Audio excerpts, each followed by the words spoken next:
estamos começando mais um podcast on Revista Fevale, Vivendo na Fevas, para falar sobre a participação da Fevale na Feira do Livro de Porto Alegre. E para falar comigo hoje aqui está a professora pesquisadora no PPG em Diversidade Cultural e Inclusão Social da Universidade Fevale e uma das autoras do livro de crônicas Futuro por Herança, Patrícia Bassani. Seja muito bem-vinda, professora. Olá, boa tarde, Jackson. Um prazer estar aqui com vocês hoje. E, professora, antes da gente partir para o assunto que é o livro, fala um pouco para a gente sobre a sua trajetória aqui dentro da universidade. Bom, eu entrei aqui na Fevale há bastante tempo, né? Eu comecei como professora na escola de aplicação, depois eu vim para a graduação, já fui coordenadora do extinto curso de licenciatura em computação.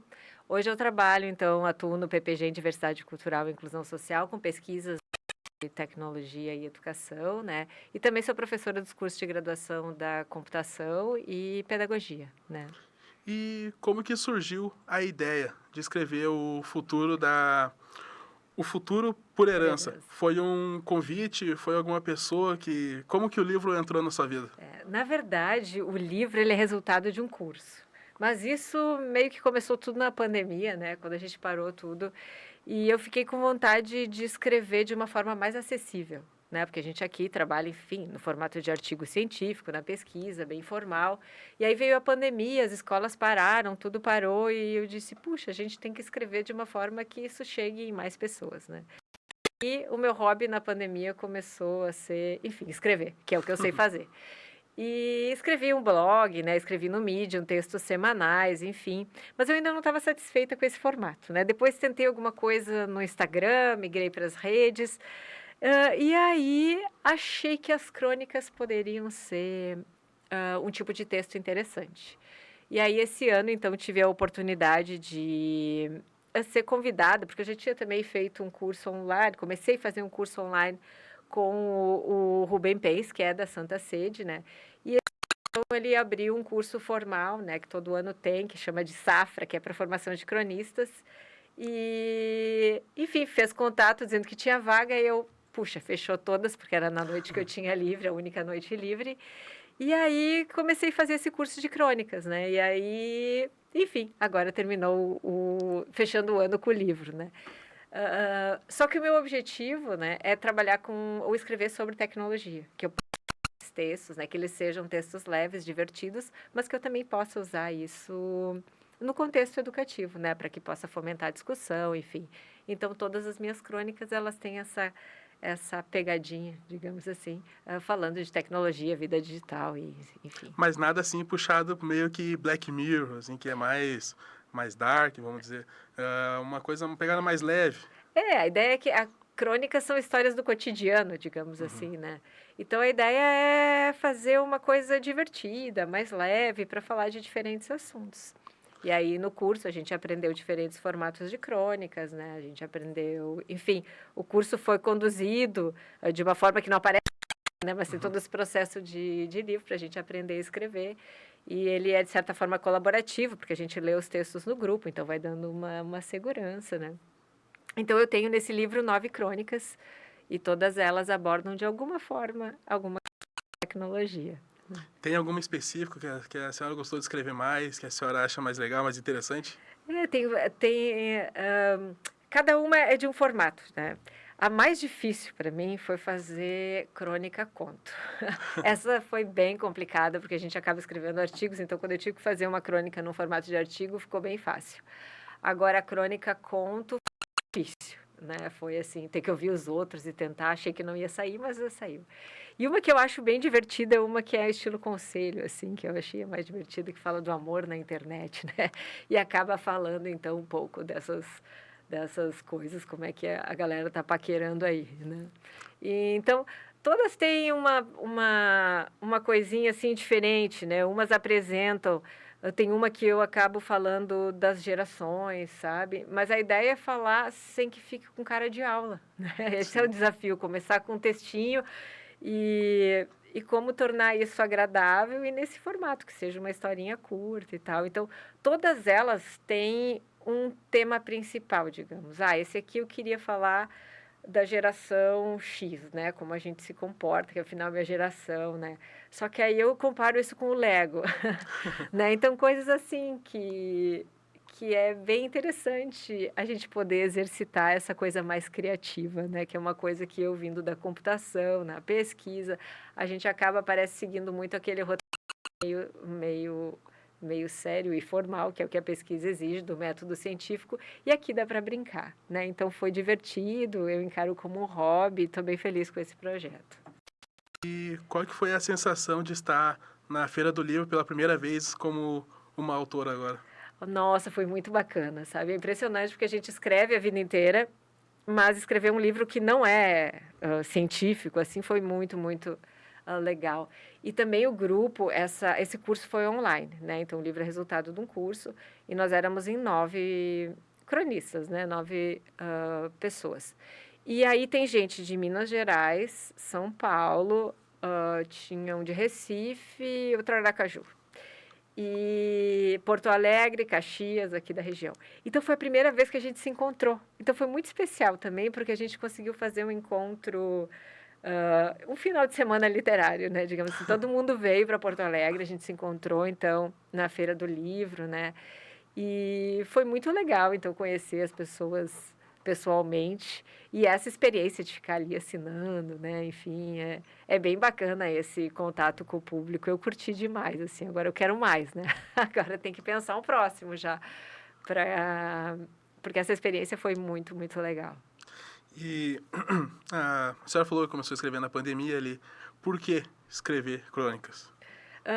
Porque eu fiquei um pouco impactada, assim, porque eu trabalho com pesquisas na área de tecnologia e educação, né? Pesquiso esse tema, digamos, desde que eu fiz meu TCC na graduação em 94, né? E aí, quando vem a pandemia, tudo para, né? A gente não parou aqui, mas, de forma geral, as escolas pararam, tanto, principalmente as escolas públicas, né? E aí, aquilo deu uma certa tensão, assim, escreve tanto sobre isso, tem tanto artigo, tem tanto material sobre isso, né? E por que parou? Claro que a gente sabe que tem uma série de fatores, desde infraestrutura, enfim. Mas eu pensei, puxa, mas eu acho que a gente tem que começar a falar de uma forma que as pessoas queiram ouvir. Eles fazem, né, no jornalismo. Como é que a gente pode, como é que eu posso pegar isso tudo que eu já tenho escrito e traduzir isso de uma forma que as pessoas tenham vontade de ler? Né? Porque mesmo essa brincadeira no Instagram e tal, às vezes eu ouvi algumas amigas dizerem assim, nossa, eu sigo lá, vejo outras coisas, mas eu não entendo, né? Como não entender? E foi nesse exercício de tentar, bom, sai do artigo científico, vai para um blog que eu já tentei essa primeira experiência no blog de escrever aproximado com séries, com livros, né, para trazer assim uma coisa mais atual e fazer essa reflexão. Mas mesmo assim eles ficaram com citações, com carinhas assim de um texto mais organizado, né? E aí, não, mas eu quero alguma coisa diferente, e eu quero fazer alguma coisa diferente, apareceu as crônicas, né? E aí, nesse movimento de eu buscar um pouquinho, o professor também me achou aqui e deu esse match perfeito, e eu tive essa grande oportunidade de participar desse curso, né? Que eles fazem todo ano. Então, a gente é o que eles chamam de Safra 2023, né? Então, eu sou a Safra 2023 da Santa Sede e, enfim, esse projeto e bastante orgulhosa com o resultado do livro, porque além de mim tem mais 8 e são textos incríveis, assim, né, de todos os tipos, mais divertidos, mais sérios, uns que a gente chora, uns que a gente ri. E o diferencial que eu tenho, enfim, no livro é sempre tratar, como eu disse para vocês aqui, com essa questão da tecnologia. Todos têm uma pitadinha, né? E acho que nesse exercício de escrita também, aqui no livro não aparece, mas é porque elas não estão na ordem que eu fiz durante o curso, né? Mas também eu fui aprendendo nesse processo a suavizar a escrita, né? Os primeiros tinham bem mais cara de texto, tinha que ser mais formal, eu não conseguia sair. Quase. E aí, nesse movimento de trabalhar, de escutar os colegas, né? De me aproximar de outros formatos de texto, eu fui suavizando, né? E hoje eu continuo, então, o curso terminou em agosto e eu fiquei com vontade de continuar escrevendo as crônicas. E aí tive a oportunidade, então já vou fazer a propaganda aqui, de de ser convidada, enfim, ter uma coluna de vida digital, onde eu publico as minhas crônicas quinzenais na revista Horizontes da Sociedade Brasileira de Computação. Então, toda semana não, a cada 15 dias, uma crônica ali também online sobre também. Ainda e focando a questão da tecnologia, né? Então, parabéns pela legal. conquista ali.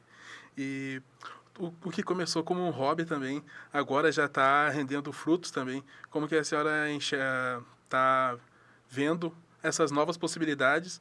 O que antes era só uma brincadeira que fazia só para a senhora ali, tendo uma possibilidade de receber um prêmio também agora em 2024, o Off Flip, na cidade de Paraty. Ah, sim, essa também foi. Isso é o que é bacana de participar desses grupos, né? Porque eu também fiz esse projeto, acabou me dando novos amigos, né? E uma nova rede de contatos que é esse pessoal da literatura que, enfim, eu nunca estive envolvida com essas coisas.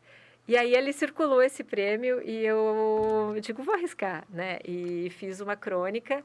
E ela já foi pré-selecionada, então ela vai sair no livro, né, da Flip do próximo ano. E agora vamos ver, eu ainda não tenho, assim, muita ousadia, né, de ser premiada. Só tá ali no livro, nesse conjunto, nessa primeira experiência de submeter uma crônica para uma avaliação externa e já constar no livro, eu já estou bem feliz, né? Se for premiada, nossa, melhor né? ainda, né? Mas a gente já não vai com tanta expectativa na primeira vez, né? E, professora, fala um pouco também sobre os outros lançamentos que a senhora está envolvida. Tenho mais, esse ano foi um ano bastante recheado de livros, né? Foram 3 livros. O primeiro que saiu foi um que foi resultado de pesquisa aqui, que é da pesquisa O Museu como Espaço de Aprendizagem, que foi uma pesquisa desenvolvida no PPG, né? Com verba da FAPERGS. E aí a gente pediu o livro, né? Usando a verba, e foi bem bacana. Então, foi um projeto legal, onde a gente fez a parceria com os museus, então a gente tem um capítulo do Margs, a gente tem capítulo da Fundação Vera Chaves Barcelos, um capítulo aqui do Museu Nacional do Calçado da Fevale, depois a gente tem outro capítulo que fala de tecnologias no ensino, né? Porque a ideia era trazer justamente isso, como é que a gente pode trabalhar arte, tecnologia e educação. Então, esse foi o primeiro livro, é um livro mais formal de pesquisa, mas é um livro para os professores, a gente tem um site, a gente tem algumas cópias físicas que ainda vai fazer alguns eventos, mas o livro está em e-book gratuito, né? Um segundo livro foi, então, desse projeto que eu comecei na pandemia, eu acabei fazendo um livro físico, né? Só que ele é um livro diferente, porque ele tem QR Codes, então a ideia é um livro híbrido, porque a ideia é convidar as pessoas para que elas possam ler os textos que estão lá no Medium. Então, eu fiz uma espécie de curadoria, eu fiz uma revisão daqueles textos que estavam ali semanais aleatórios, né? Organizei por capítulos, sei lá, cultura digital, realidade virtual, tecnologia. E aí, então, eu fiz um percurso, né, que as pessoas possam ler. Então, o livro é bem bacana, ele é diferente, ele tem uma parte texto, uma parte QR Code, espaço para as pessoas anotarem. Então, ele é quase um livro, um bloco, ele é híbrido, né? E o terceiro, então, esse aqui, que é mais diversão. E, prof, agora a gente, então, vamos mostrar o livro e aonde que as pessoas podem encontrar esse livro disponível. Olha, quem tiver interesse no livro pode falar comigo nas redes sociais, porque eu tenho as cópias, a gente distribuiu, né? Cada um dos autores, na verdade, cada um dos autores tem cópias para vender. E quais são as redes sociais ali também que a senhora pode passar e tal, que eles podem entrar em contato? Ou... acho que o mais fácil é o Instagram, né? É P. Bassani no Instagram, e é só mandar uma mensagem que a gente combina. E, professora, muito obrigado pela participação aqui no Podcast On. E teria algum último recado para quem está nos escutando? Para quem... o que a senhora falaria para quem quer comprar o livro também? Bom, então fica o convite para quem quiser comprar o livro, né? O livro tá bem bacana. São 81 diversificados, né?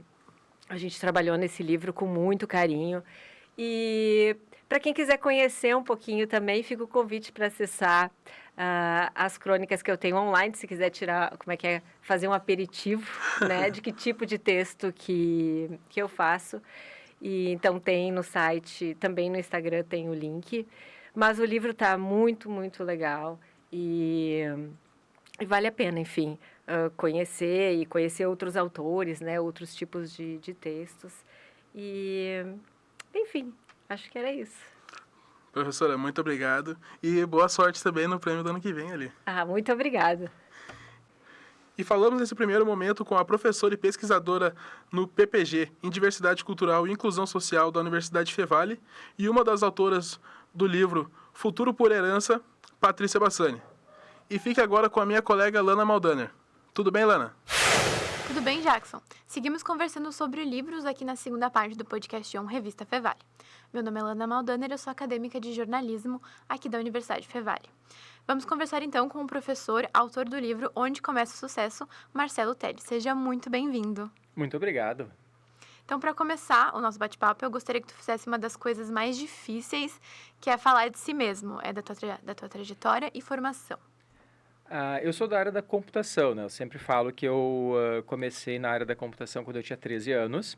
Fiz meu curso de programação e aprendi um pouco ali a desenvolver rotinas no computador. Naquela época nem tinha mouse ainda o computador.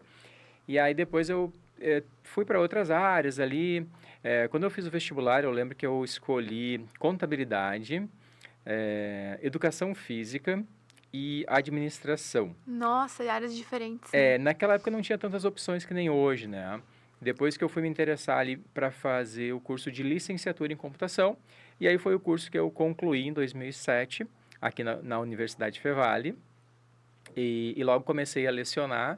Então eu leciono desde 2008, né? Leciono até hoje, então eu estou em sala de aula. Tem uma empresa de logística. A gente faz a gestão do transporte para ajudar motoristas, passageiros e também os gestores do transporte fretado. Paralelo a isso, né, as aulas e a empresa, eu também escrevi o livro Onde Começa o Sucesso, que foi lançado em março de 2022. Agora, focando no livro, pode dar uma breve sinopse sobre o que se trata para o pessoal que está assistindo e não sabe? O livro ele é resultado de alguns estudos de disciplinas dos cursos técnicos ali de empreendedorismo, de gestão, de planejamento, né? E também de experiências minhas como desenvolvedor de software. Então, uma das coisas que eu sempre falo que, como eu sou da área técnica, uma coisa que eu precisei aprender foi a vender. Nós, da área técnica, geralmente temos mais a nossa preocupação de desenvolver as coisas, né, e criar as coisas, mas por mais que você faça uma coisa bem feita, né, faça um programa que funcione, né, com um layout bonito, ele só vai ter valor se você conseguir vender isso para alguém. Então, eu precisei aprender essas técnicas de vendas, né, e eu percebi que eu estava aprendendo um monte de coisa que eu estava me beneficiando, e eu pensei assim, por que não escrever tudo isso num livro e também beneficiar outras pessoas? Essa foi a ideia, assim, do livro, né, de colocar coisas que estavam me ajudando à disposição de outras pessoas que também estão em busca aí de se melhorar, de se qualificar e de ter melhores resultados. E como foi o teu processo de escrita? Teve alguma rotina ou tu escrevia quando surgia alguma ideia? E quanto tempo mais ou menos levou? Levou um pouco mais de um ano, assim, eu lembro que eu estava numa época, assim, né, a gente tem épocas na nossa vida, né, eu lembro que eu tive uma época que eu estava lendo muito, e eu estava gostando muito das leituras, e fiquei com vontade de escrever o meu livro, né. Hoje eu não estou lendo tanto, né, mas eu lembro que na época, um pouco antes de começar a escrever, eu li muito, e aí me deu vontade de escrever, e aí eu troquei aquele período da leitura que eu fazia pelo período da escrita do livro. Então, eu fui fazendo essas adaptações, e aí eu tinha uma quantidade de tempo razoável, e todo dia eu me desafiava, nem que eu não escrevia naquele dia, mas pelo menos eu lia o que eu já tinha escrito, né, para manter aquilo vivo, né, e dar continuidade, né, porque senão a gente começa e acaba desistindo, né. Então, para você que quer escrever também, a dica é essa, né? Fazer todo dia um pouco, né? E uma coisa interessante que o público que vem a mim pelo livro é também esse público que quer escrever seu livro, né? Então, a gente está aí na Feira do Livro, né? Falando de Feira do Livro, muitas pessoas pensam em fazer o seu livro e às vezes falta esse pontapé inicial, né? A gente tem que começar, de repente substituir uma coisa que tu já fazia, né, pela escrita, né, e colocar a escrita naquele lugar daquela coisa que tu está substituindo e fazer isso todos os dias, nem que seja, pelo menos reler o que escreveu. Tem que ser uma rotina. Exatamente, exatamente. Onde Começa o Sucesso é o teu primeiro livro publicado. Quais os desafios de publicação e como foi esse processo, assim, para ti? Realmente é um grande desafio escrever. Até hoje eu não sei se eu adotei o melhor caminho, né? Porque a gente pode se associar a uma editora, né, e pagar, ou a gente pode fazer individualmente, né, não se associar a uma editora e fazer uma publicação independente. Eu optei por me associar a uma editora, né? Então, cada editora ali tem seus pacotes, enfim, e aí você precisa avaliar. Se você quer vender nas livrarias, é importante que você tenha uma editora, que a livraria vai exigir, né, uma editora, dependendo como você vai vender, se vai precisar de nota fiscal, então também precisa ter uma editora, né? Então, eu optei por me associar a uma editora, mas existem vários caminhos, né? Eu segui esse de me associar a uma editora. É legal, porque daí eles levam para outras livrarias. Se eu vou fazer uma sessão de autógrafos, eles levam os livros para lá, né? Eles vendem também nas plataformas digitais, eles vendem na Amazon. Então, eles fazem um trabalho que, se você não tem tempo, não vai ser feito esse trabalho. Então, eles fazem esse trabalho que é muito bacana. Eu, por exemplo, do meu livro, eu já vendi vários, né? Já peguei vários da editora e vendi. E alguns eles venderam. E aí, todos que eles vendem, eu ainda ganho um percentual, né? Então, isso é muito legal, porque tu vê o resultado do teu trabalho aparecendo não só pelas tuas mãos, né? A editora também dá esse suporte. O senhor é professor, programador, escritor e pelas minhas pesquisas eu vi que tu tem um canal no YouTube também. Como é para te conciliar tudo isso? Até um aluno me perguntou isso uma vez. Porque são coisas que eu gosto, né? Então, se a gente gosta de fazer uma coisa, a gente dá um jeito de fazer, né? A gente arruma uma estratégia ali para fazer. E muito do material do YouTube, por exemplo, é material de aula. É coisas que eu tive que aprender para dar aula, e aí eu gravo um vídeo meu mesmo, para depois eu mesmo olhar. Eventualmente os alunos olham também. Então, a dica é, se você quer fazer várias coisas, seja coisas que você gosta, né, que você se sente bem, e que você vá aproveitar aquilo, né, que você vai conseguir usar isso em seu benefício. O meu canal no YouTube é para isso, né? Muitas coisas que eu coloco ali é coisa que eu aprendo e preciso rever, e aí eu faço um vídeo para ser mais rápido quando eu precisar aprender, né? Precisar rever aquele assunto. E o conteúdo do YouTube é também, assim, muitas coisas que a gente faz sem esperar nada em troca, né? E esse material do YouTube é nesse sentido, né? Porque o resultado não vai sair amanhã, não vai sair depois de amanhã, ele vai ter um tempo, né, para aparecer, mas se a gente não começar, nunca vai aparecer. Então, em algum momento, a gente tem que se dedicar para que lá no futuro possa ter esses resultados, né? E o sucesso é isso, né? O sucesso, ele não é quando você tem já resultados. O sucesso começa quando você se dedica e investe, né, para que no futuro esses resultados apareçam, né? Então, o sucesso, ele é uma coisa a longo prazo, né? Esses dias eu vi um cara falando sobre engenharia de software. Ele estava falando assim, você, recém se formou, né, você não vai chegar numa empresa e ser o grande inovador. Você vai precisar ter uma trajetória e conhecer o que é a realidade daquela empresa e o que é a inovação naquela empresa, e aí sim você vai ser um inovador. Então, as coisas elas precisam ter um tempo, né? O sucesso também, ele precisa ter um tempo e ele vai aparecer lá na frente se hoje você tomar a iniciativa. Tem algum projeto em desenvolvimento ou talvez algum novo livro vindo por aí? Atualmente eu não tenho outro livro, eu sempre produzo conteúdo, né, mas eu não estou planejando um outro livro, né? A ideia é divulgar mesmo o primeiro, né, fazer esse livro chegar a mais pessoas, e outros projetos eu tenho, assim, por exemplo, no LinkedIn eu também publico bastante conteúdo, né, e é uma rede que a gente consegue ganhar uma visibilidade, né?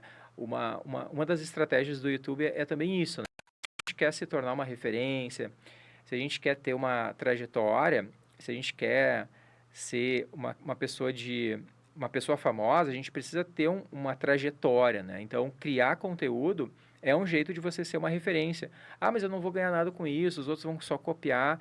É o que uma pessoa de referência faz, né? Ela é copiada, né? Ela é usada como exemplo, enfim. Então, não vai dar um resultado imediato, mas é para ser algo a longo prazo. Finalizando, então, o nosso bate-papo, Queria que tu divulgasse o teu livro, né? Vendesse pro pessoal, falasse onde é que tem para comprar e as tuas redes sociais também divulgar para o público. Ah, tá. O meu canal no YouTube é Marcelo J. Teles. O livro está à disposição em diversas livrarias. Tem aqui na Infinity do Campus 2, tem na livraria Letras e Cultura do Campus 1, tem no Shopping de Novo Hamburgo, Bourbon Shopping. Tem na livraria Mania de Ler, que está em Porto Alegre, está em Gramado lá também. Tem na livraria Miragem, de São Francisco de Paula. Eu já fui nesses lugares, né? E nesses lugares eu fiz sessão de autógrafo e deixei lá. E o livro é para quem... a gente pensa assim, onde começa o sucesso, quem vai comprar vão ser as pessoas que estão no começo da sua carreira para que tenham sucesso. Mas, na verdade, não. Eu já vendi para muitas pessoas que só no tu falar com a pessoa tu percebe, essa pessoa já tem muitos resultados, já é uma pessoa de sucesso, mas mesmo assim ela compra o livro, por quê? Porque ela quer se manter no sucesso. Então, o livro é para todas as idades e todas as classes, né? Tanto para quem está começando, para quem já tem bons resultados, porque a gente sempre precisa estar aprendendo, né? Então, mesmo uma pessoa de sucesso, às vezes ela compra o livro porque ela quer acompanhar, ela quer se atualizar, e às vezes são coisas que a pessoa já sabe, mas é bom ver essas coisas com outros olhos, né? Entender essas coisas a partir de uma outra perspectiva que com certeza vai agregar. Professor, agradeço muito a tua participação. Muito obrigado e desejo a todos uma excelente leitura do livro Onde Começa o Sucesso. Na primeira parte, meu colega Jackson Batista conversou com a autora Patrícia Bassani. E nessa segunda parte, eu conversei com o autor Marcelo Teles. O Podcast On é uma produção dos acadêmicos de jornalismo aqui da Universidade Fevale. A técnica é de Carlos Pereira e Rinaldo Silveira. A produção é de Lana Maldaner e o meu colega Jackson Batista, com orientação do professor Marco Santuário. Nos siga no Instagram, @podcaston Revista Fevale, para acompanhar a nossa rotina. Muito obrigada e até a próxima!